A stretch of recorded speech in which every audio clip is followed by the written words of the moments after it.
आज हम बात करने आए हैं एंडोमेट्रियोसिस के बारे में। जैसा कि हम जानते हैं साल में हर महीने कोई ना कोई अवेयरनेस मंथ आ रहा है और March is the awareness month for endometriosis, so we have chosen this topic endometriosis.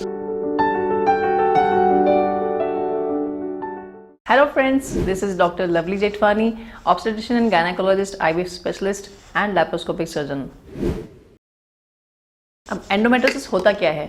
Endometriosis यानी कि यूट्रस यानी गर्भाशय के अंदर की लाइनिंग को हम एंडोमेट्रियम बोलते हैं। ये लाइनिंग ओवरी के हार्मोन्स के रिस्पॉन्स में हर महीने ग्रो होती है और प्रेग्नेंट ना होने पे ये छेद होती रहती है जिसको हम मेंस्ट्रुअल साइकिल बोलते हैं। जब ये एंडोमेट्रियल लाइनिंग यूट्रस के बाहर ट्यूब, ओवरीज या पीछे की तरफ आंतों में यानी रेक्टम में, आगे की तरफ पेशाब की थैली यानी यूरिनरी ब्लैडर में ग्रो करती है, बॉडी के किसी भी पार्ट में ये ग्रो कर सकती है सीवियर कंडीशंस में, तो इसको हम एंडोमेट्रियोसिस बोलते हैं। कभी कभी ये एंडोमेट्रियल लाइनिंग यूट्रस की बॉडी के ये वॉल के अंदर, जिसको हम मायोमेट्रियम बोलते हैं, इस वॉल में ग्रो होने लगती है ब्लैक स्पॉट की तरह जो दिखाई दे रही है, तो इसको हम एडिनोमाइसिस बोलते हैं। और ये एडिनोमाइसिस जो है अलग बीमारी है जिसका जिक्र हम अलग वीडियो में करेंगे। एंडोमेट्रियोसिस हर 10 में से एक महिला में पाया जाता है और generally young reproductive age group की लड़कियां यानी 25 से 35 के बीच की लड़कियों में ये कॉमनली पाया जाता है। एंडोमेट्रियोसिस के लक्षण क्या होते हैं? जैसा कि मैंने बताया, जिस ऑर्गन में ये एंडोमेट्रियल टिश्यू चला जाता है उस ऑर्गन के पेन और वहाँ पे से ब्लीडिंग होना एक संभवतः लक्षण होता है। जैसे कि अगर ब्लैडर में अगर एंडोमेट्रियल लाइनिंग चली जाती है तो माहवारी के दौरान वो एंडोमेट्रियल टिश्यू भी ओवेरियन हार्मोन से रेस्पॉन्ड करके ब्लीडिंग और पेन करेगा। उस पेशेंट में यूरिन पास करने के दौरान पेन और ब्लीडिंग हो सकती है, मोशन पास करने के दौरान, पॉटी करने के दौरान ब्लीडिंग और पेन हो सकता है। और यूट्रस की चारों तरफ जो एंडोमेट्रियल टिश्यू जमा हो जाता है उसके कारण से कपल्स में सेक्सुअल इंटरकोर्स करने के दौरान यानी कि संभोग करने के दौरान दर्द होता है जिसको हम डिस्पेरियूनिया बोलते हैं। और जब ये एंडोमेट्रियल टिश्यू अंडाशय यानी कि ओवरी के अंदर ग्रो करने लग जाता है और हर माह माहवारी की तरह ब्लीड करता है, तब ये नॉर्मल ओवेरियन टिश्यू को नष्ट करके अंदर की तरफ चॉकलेट कलर के फ्लूइड से भरा हुआ सिस्ट बना लेता है जिसको हम चॉकलेट ओवेरियन सिस्ट या फिर एंडोमेट्रियल सिस्ट भी बोलते हैं। और कभी कभी ये एंडोमेट्रियल टिश्यू पेट के निचले भाग यानी कि पेल्विस में सब जगह फैला रहता है और हल्का हल्का सूजन पैदा कर देता है, जिस कारण से महिला को पेट के निचले भाग में हमेशा ही हल्का दर्द रहता है जिसको हम क्रोनिक पेल्विक पेन बोलते हैं। इसका इफेक्ट न केवल शारीरिक हेल्थ पे पड़ता है बल्कि मेंटल हेल्थ पे भी इसका इफेक्ट इतना है कि out of fear, because of the fear of pain, जो उसको पीरियड्स के दौरान पेन होता है उसके फियर के कारण से वो अपने रूटीन एक्टिविटीज छोड़ देती है और उसको डिप्रेशन और एंग्जाइटी भी हो जाती है। Now, what are the causes of endometriosis? Endometriosis के कारण क्या हैं? सबसे पहला कारण है जेनेटिकली ही आपकी आनुवंशिकता आपको एंडोमेट्रियोसिस से ग्रसित कर देती है। दूसरा कारण है यूट्राइन एनोमलीज यानी कि बच्चेदानी के डेवलपमेंट में ही कोई डिफेक्ट रह गया है, उसके अंदर कोई पर्दा रह गया है या वो बच्चेदानी दो में बटी हुई है जिसको हम बायकॉर्नुएट या डायडेल्फिस यूट्रस बोलते हैं। इन डेवलपमेंटल डिफेक्ट के कारण से माहवारी का फ्लो आगे की तरफ ना होके पीछे की तरफ आंतों के आसपास या पेट के निचले भाग यानी पेल्विस में जमा हो जाता है। तीसरा कारण है स्ट्रेस या डोमेस्टिक वायलेंस या फिर सेक्सुअल अब्यूज की हिस्ट्री। ये हमने अमेरिकन स्टडीज में पाया कि जिन लेडीज में ऐसी कोई हिस्ट्री है उनमें एंडोमेट्रियोसिस की इंसिडेंस ज्यादा है। अब एंडोमेट्रियोसिस का डायग्नोसिस कैसे होता है? जनरली डॉक्टर्स के पास आते ही पेशेंट की हिस्ट्री से ही मालूम चल जाता है कि ये एंडोमेट्रियोसिस की प्रॉब्लम है। जैसा कि हमने लक्षणों में बताया, उन लक्षणों से ही पता चल जाता है कि ये एंडोमेट्रियोसिस है। उसके अलावा डॉक्टर्स क्लिनिकल एग्जामिनेशन करते हैं, जहां जहां पर वजाइनल एग्जामिनेशन करने के दौरान उसको पेशेंट को पेन हो रहा है और generally ovarian masses, ovarian cyst जो बन जाती है वो भी पर वजाइनल एग्जामिनेशन में पता चल जाता है। इसके अलावा इमेजिंग यानी कि सोनोग्राफी और MRI, इसकी हेल्प से भी हम पता लगा सकते हैं कि कहीं मरीज के अंदर एंडोमेट्रियल सिस्ट या चॉकलेट सिस्ट तो नहीं है। एंडोमेट्रियोसिस के लिए कोई स्पेसिफिक ब्लड टेस्ट तो नहीं पाया गया है, लेकिन CA-125 नाम का एक ट्यूमर मार्कर है जिससे हम बीमारी का बढ़ने और कम होने का स्तर पता कर सकते हैं। और डाउटफुल केसेस में जहां सोनोग्राफी से इसका डायग्नोसिस नहीं हो पाता है, उन केसेस में दूरबीन यानी कि लेप्रोस्कोपी गोल्ड स्टैंडर्ड डायग्नोसिस मानी जाती है, जिसका जिक्र हम आगे चल के ट्रीटमेंट में करेंगे।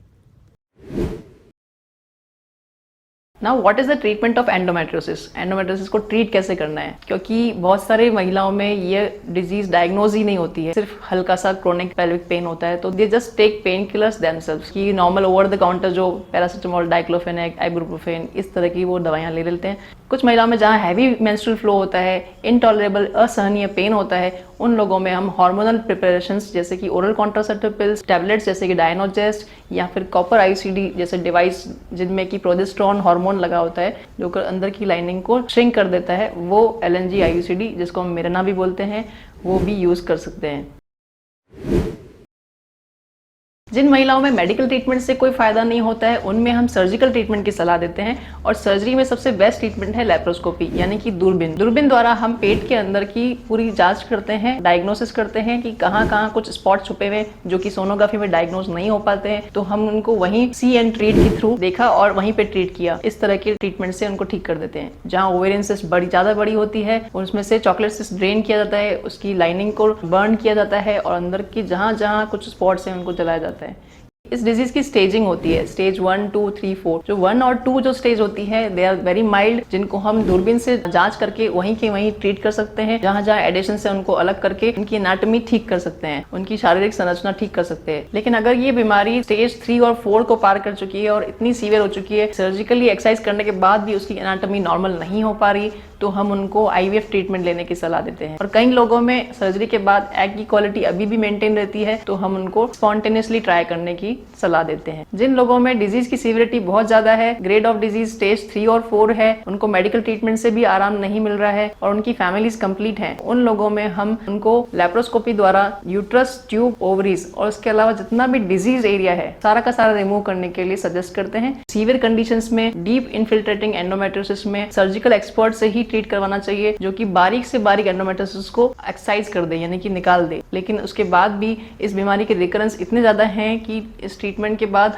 महिला को यह सलाह दी जाती है कि अगर वो अपने रिप्रोडक्टिव एज ग्रुप में है, we advise her to get pregnant as soon as possible. उनको हम जल्दी से जल्दी प्रेग्नेंट होने की सलाह देते हैं, क्योंकि प्रेगनेंसी के दौरान प्रोजेस्टेरोन हार्मोन डोमिनेंट रहता है, ज्यादा रहता है, तो ईस्ट्रोजन डिपेंडेंट जो बीमारी एंडोमेट्रियोसिस है वह कम हो जाती है, यानी कि ओवरी के ओवरऑल हार्मोन्स के इफेक्ट एंडोमेट्रियल टिश्यू पे कम हो जाते हैं और महिला पूरे 9 महीनों के लिए एंडोमेट्रियोसिस के लक्षणों से मुक्त हो जाती है। लेकिन सिम्टम्स रिकरेंस ना हो और यंग गर्ल्स हैं, प्रेग्नेंट नहीं हो सकती हैं, तो उनको हम हार्मोनल ट्रीटमेंट पे रखते हैं। एंडोमेट्रियोसिस में इनफर्टिलिटी या बांझपन होने का कारण क्या है? सबसे मुख्य कारण है महिला को संभोग करते समय पेट के निचले भाग में दर्द होना, यानी कि डिस्पैरियोनिया। इस कारण से उनका संभोग करने का फ्रीक्वेंसी और मन कम हो जाता है, जिस कारण से उनका प्रेग्नेंट होने का चांस भी कम हो जाता है। दूसरा कारण है अंडाशय के अंदर एंडोमेट्रियल टिश्यू का जमा होना और चॉकलेट सिस्ट बनना, जिस कारण से नॉर्मल ओवेरियन टिश्यू नष्ट हो जाता है और अंडे बनने की क्षमता भी कम हो जाती है। तीसरा कारण है एंडोमेट्रियल टिश्यू का पेट के निचले भाग, पेल्विस में सब जगह जमा होना, जिसके कारण से ट्यूब, अंडाशय और गर्भाशय के बीच की शारीरिक संरचना खराब हो जाती है,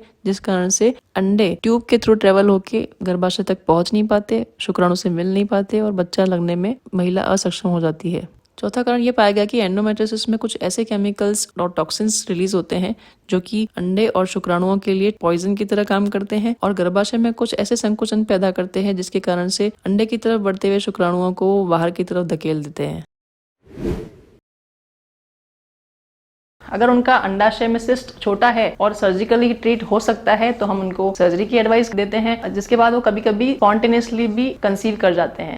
कभी कभी ये डिजीज बहुत ज्यादा फैली हुई होती है, चॉकलेट सिस्ट का साइज बहुत बड़ा होता है, जिसके कारण से ओवरी का नॉर्मल टिश्यू बहुत कम बचता है। इन केसेस में हम पेशेंट को डायरेक्टली IVF पे जाने की सलाह देते हैं। कई लोग बोलते हैं कि एंडोमेट्रियोसिस का ट्रेंड यानी कि इसका इंसिडेंस बढ़ गया है। ऐसा बिल्कुल नहीं है, क्योंकि incidence of endometriosis has not Ryzen. Endometriosis को डायग्नोस करने की अवेयरनेस बढ़ गई है। पहले के लोग बोलते थे कि ये पीरियड्स का पेनफुल होना नॉर्मल है, मैरिज के बाद, प्रेगनेंसी और डिलीवरी के बाद ये सब ठीक हो जाता है। इस डिजीज की जागरूकता बढ़ने से और इसको डायग्नोस करने के लिए जो टेक्निक्स हैं जैसे कि दूरबीन और MRI, इन टेक्निक्स की वजह से हम इस डिजीज को ज़्यादा डायग्नोस कर पा रहे हैं और हमें लग रहा है कि इसकी इंसिडेंस बढ़ रही है। तो फ्रेंड्स, ये था हमारा शॉर्ट वीडियो अबाउट एंडोमेट्रियोसिस। अगर इसके अलावा भी आपके कोई डाउट्स एंड क्वेरीज हैं तो you can any time comment in the comment box and you can ask your queries. Thank you so much.